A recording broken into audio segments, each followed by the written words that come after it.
The Visigoths originated as part of the larger Gothic people, a Germanic group thought to have originated in Scandinavia before migrating southward to the areas near the Black Sea around the 1st and 2nd century CE.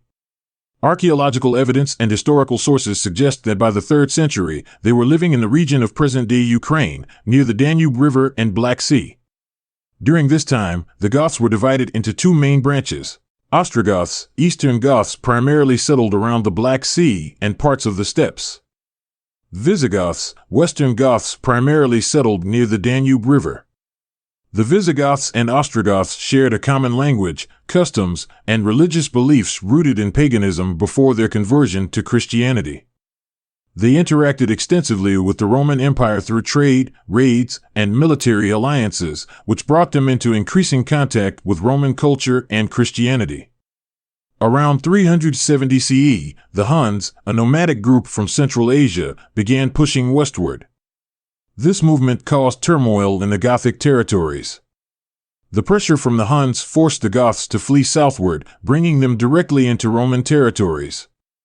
Seeking refuge, the Visigoths appealed to the Roman Emperor Valens for asylum within the empire. Valens allowed them to cross the Danube into the Roman province of Thrace, in the Balkans, as federates, allies, with the condition that they would defend the Roman borders.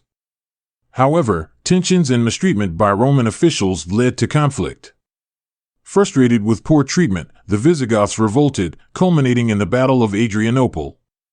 They defeated the Roman army and killed Emperor Valens, marking a pivotal event in the Roman Empire's decline. During their interactions with the Roman Empire, the Visigoths began converting to Christianity, particularly Arian Christianity, under the influence of the missionary Ulfilas, who translated the Bible into Gothic. This gave them a religious and cultural identity distinct from both pagan Goths and Nicene Christian Romans. The early history of the Visigoths was thus shaped by migration, adaptation to new environments, and frequent interactions, sometimes hostile, sometimes cooperative, with the Roman Empire. This helped forge their distinct identity as a people who would later play a significant role in the transformation of the Western Roman world. The early history of the Visigoths traces back to their origins as part of the larger Gothic people, a Germanic group that likely migrated from Scandinavia to regions around the Baltic and then to the Danube and Black Sea areas by the 1st and 2nd century CE. By the 3rd century, the Goths were divided into two main branches, the Visigoths, or Western Goths, and the Ostrogoths, or Eastern Goths. The Visigoths settled near the Danube River, where they interacted extensively with the Roman Empire through trade, raids, and occasional alliances. They maintained a distinct culture with their own language, traditions, and pagan religious practices, but over time, their interactions with Rome began to introduce Roman influences, including Christianity. Around 370 CE, the Huns, a nomadic and powerful group from Central Asia, began advancing westward, pushing the Goths and other tribes before them. This led to significant upheaval, as the Visigoths fled southward, seeking refuge in Roman territory. In 376 CE, they appealed to Emperor Valens for asylum within the Roman Empire, hoping to escape the threat of the Huns. Valens allowed the Visigoths to cross the Danube and settle in the province of Thrace, but conditions were poor, and mistreatment by local Roman officials fueled resentment. Tensions escalated, and in 378 CE, the Visigoths revolted, leading to the Battle of Adrianople. The Visigothic forces defeated the Roman army, killing Emperor Valens in what was a devastating blow to the Roman military. This battle is often considered a major turning point in the decline of the Western Roman Empire. In the aftermath, the Visigoths continued to live within the empire as federates, a status that made them semi-autonomous allies tasked with defending the borders. During this period, the Visigoths began converting to Christianity, particularly to the Arian form of Christianity, largely through the efforts of the missionary Ulfilas, who translated the Bible into Gothic. The early history of the Visigoths is marked by their transformation from a migratory people facing external threats to an established group within the Roman Empire, increasingly influenced by Roman culture and religion, yet still distinct in their identity and ambitions. This phase set the stage for their eventual emergence as a significant force in the post-Roman Western world. In the late 4th century, the Visigoths sought refuge within the Roman Empire due to pressure from the Huns, who were advancing westward across Eastern Europe. In 376 CE, the Visigoths, displaced and in search of safety, approached the Roman Empire for asylum. Emperor Valens, seeking to secure allies against potential threats and to utilize the Visigoths as a military resource, allowed them to cross the Danube River and settle in the Roman province of Thrace. However, the arrangement quickly deteriorated. Roman officials responsible for managing the settlement mistreated and exploited the Visigoths, demanding excessive tribute and providing inadequate food and supplies. Frustrated by harsh treatment and starvation, the Visigoths revolted against their Roman hosts, sparking a conflict that escalated into the Battle of Adrianople in 378 CE. The Visigoths decisively defeated the Roman forces in this battle, killing Emperor Valens and shattering the Roman army in a major loss that marked a turning point in the empire's fortunes. Following the battle, the Visigoths continued to live within the empire as federates, or semi-autonomous allies. Under this arrangement, they had obligations to the Roman state but maintained a significant degree of independence. The empire hoped this status would both stabilize the relationship and harness the Visigoths as a defensive force along the empire's borders. However, the Visigoths remained somewhat separate and autonomous, often discontented with their position within the empire. During this period, their exposure to Roman culture and the influence of missionaries led to many Visigoths converting to Arian Christianity, a branch of Christianity that differed from the Roman Church's Nicene Creed. This religious difference contributed to a distinct identity for the Visigoths within the empire, setting them apart from Roman society. The complex relationship between the Visigoths and Rome in this era reflected both cooperation and tension, as the Visigoths were integrated into the empire but retained an independent spirit and cultural identity. This mix of integration and autonomy laid the foundation for their eventual rise as a powerful force within the declining Roman Empire.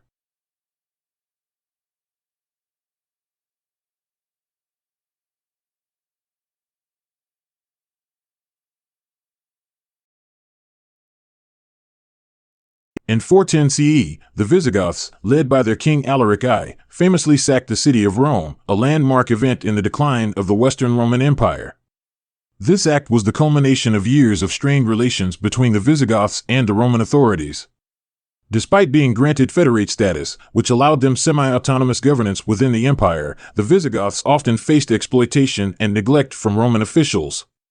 Tensions rose as the Visigoths sought a stable home and fair treatment, but successive Roman emperors and generals failed to meet their demands. After several unsuccessful negotiations and continued hostilities, Alaric decided to pressure the empire by marching on Rome itself. In 408 CE, he led his forces into Italy, where they laid siege to the city multiple times, demanding provisions and land for his people. Finally, in 410 CE, after prolonged conflict and unmet demands, Alaric and his troops entered Rome and looted it over a period of 3 days. Though they spared much of the population and the churches, the sack of Rome shocked the ancient world, as the city had not been taken by a foreign force in over 800 years. The sack symbolized Rome's waning power and the shifting political landscape, as barbarian groups like the Visigoths began asserting their influence in the West. After sacking Rome, Alaric sought to lead the Visigoths southward toward North Africa, where they hoped to establish a permanent settlement. However, Alaric died suddenly later in 410, halting this plan. Under the leadership of Alaric's successor, Adolphe, the Visigoths shifted direction, moving northward and eventually settling in the region of Gaul.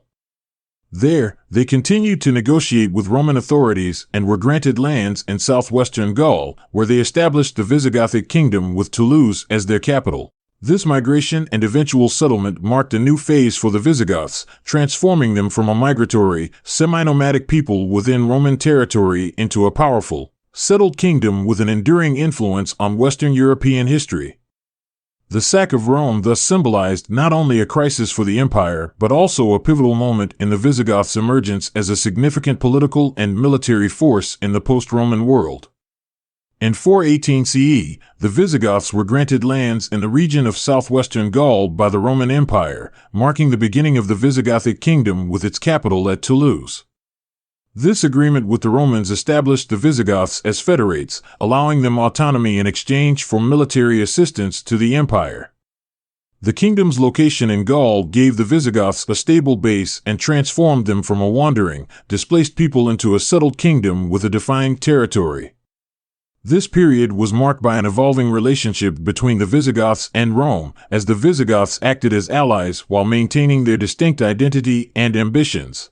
Under King Theodoric I, who ruled from around 418 to 451, the Visigoths strengthened their hold on Gaul and expanded their influence. Theodoric played a significant role in the defense of Roman Gaul against external threats, notably joining the Roman general Flavius Aetius in 451 at the Battle of the Catalonian Plains, where they helped repel the advance of Attila the Hun. Though the battle was costly, the alliance demonstrated the Visigoths' importance as a military power and solidified their role as a key player in the Western Roman world. Following Theodoric's death, the Visigoths continued to consolidate power in Gaul, steadily expanding their control over surrounding territories. However, relations with the Roman Empire remained complex, as the Visigoths balanced their autonomy with their role as nominal allies of Rome. As the Western Roman Empire weakened, the Visigoths increasingly acted independently, asserting themselves as rulers over both Visigothic and Gallo-Roman populations.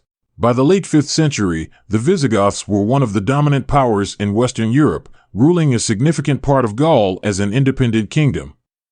However, their expansion brought them into conflict with the Franks, another powerful Germanic people. In 507 CE, the Visigothic king Alaric II faced the Frankish king Clovis I at the Battle of Guadalete. The Franks, seeking to expand their own territory, defeated the Visigoths, and Alaric II was killed in battle. This decisive defeat forced the Visigoths to retreat from Gaul, and they lost most of their territory in the region to the Franks. The loss at Guadalete marked the end of the Visigothic Kingdom in Gaul, and the Visigoths withdrew to Hispania, modern Spain and Portugal, where they would establish a new kingdom centered in Toledo. This marked a major shift in Visigothic history, as they transitioned from their Gallic kingdom to a new phase of their rule on the Iberian Peninsula. After their defeat by the Franks at the Battle of Guadalete in 507 CE, the Visigoths retreated from Gaul and established a new kingdom on the Iberian Peninsula, marking the beginning of the Visigothic Kingdom in Hispania. The Visigoths, now centered in Toledo, consolidated their power over Hispania and parts of southern Gaul, transforming themselves into one of the dominant political entities in the post-Roman West. This period was characterized by efforts to unify the Visigothic and Hispano-Roman populations, as well as to create a centralized and cohesive kingdom. Initially, the Visigoths followed Arian Christianity, which created a religious divide between them and the predominantly Nicene, Catholic, Christian Hispano-Roman population. This changed dramatically in 587 CE when King Reccared I converted to Nicene Christianity, a decision that effectively unified the kingdom under one faith and helped bridge the cultural and religious divide between the Visigoths and the native Romanized population. This shift in religion not only strengthened the kingdom's unity but also aligned the Visigoths more closely with the Catholic Church and other Western Christian states. Throughout the 6th and 7th centuries, the Visigothic kingdom in Hispania became increasingly centralized. Kings like Leovigild, who reigned from 568 to 586 CE, worked to consolidate royal authority, reduce the power of independent nobility, and expand the kingdom's territory.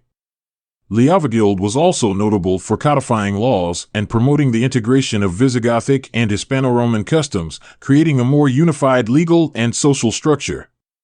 His son Reccared's conversion to Nicene Christianity further advanced this integration, as church councils began to play a more significant role in governance, contributing to the legal and administrative frameworks of the kingdom. In 654 CE, King Rexwinth issued the Liber Iudiciarum, a comprehensive legal code that applied to both Visigoths and Hispano-Romans. This law code replaced earlier, separate laws for each group, further solidifying the kingdom's unity and providing a foundation for centralized rule.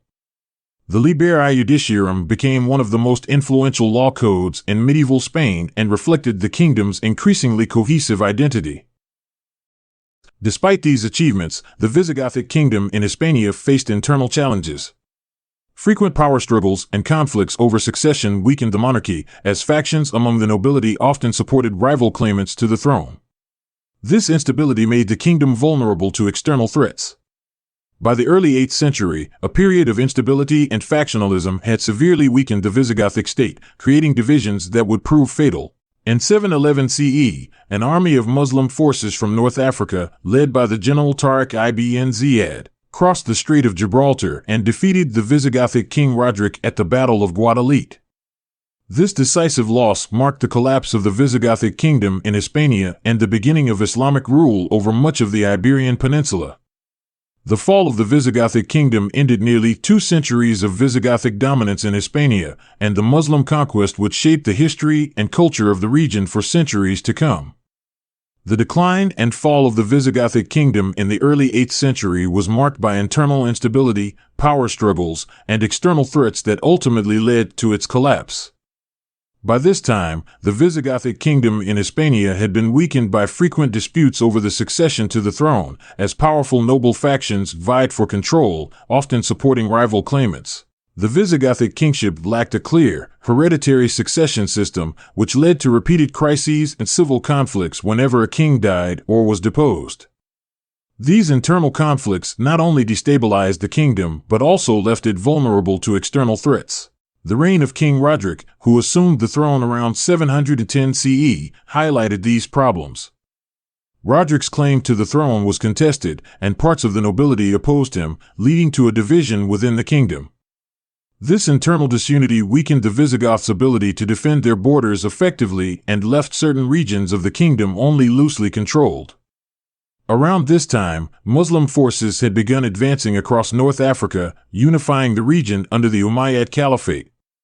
In 711, a Muslim force led by the Berber general Tariq ibn Ziyad crossed the Strait of Gibraltar and launched an invasion of Hispania. The Visigoths, caught off guard and weakened by internal discord, struggled to mount a coordinated defense. King Roderick quickly assembled an army to confront the invaders, but at the Battle of Guadalete, he suffered a crushing defeat. Roderick was either killed in battle or disappeared afterward, and his army was routed. This defeat marked the beginning of the end for the Visigothic kingdom, as the Muslim forces faced little resistance in their subsequent advance across Hispania. In the years following the Battle of Guadalete, Muslim armies rapidly conquered most of the Visigothic territories, taking advantage of the weakened state of the kingdom and the lack of a centralized resistance. Some Visigothic nobles and communities continued to resist in isolated regions, particularly in the northern mountains, but the kingdom as a unified entity effectively ceased to exist. By 718, the majority of the Iberian Peninsula was under Muslim control, and the remaining Visigothic nobility either fled, converted, or retreated to more remote areas. The fall of the Visigothic kingdom marked a significant shift in Iberian history. The Muslim conquest introduced new cultural, religious, and social influences to the region, which would shape the future of the Iberian Peninsula for centuries. The collapse of the Visigothic rule also led to the emergence of Christian resistance movements in the north, which would eventually coalesce into the Kingdom of Asturias and initiate the long process of the Reconquista. The Visigothic kingdom's decline, rooted in internal divisions and an inability to effectively defend against external threats, thus paved the way for a new era in Hispania's history under Islamic rule.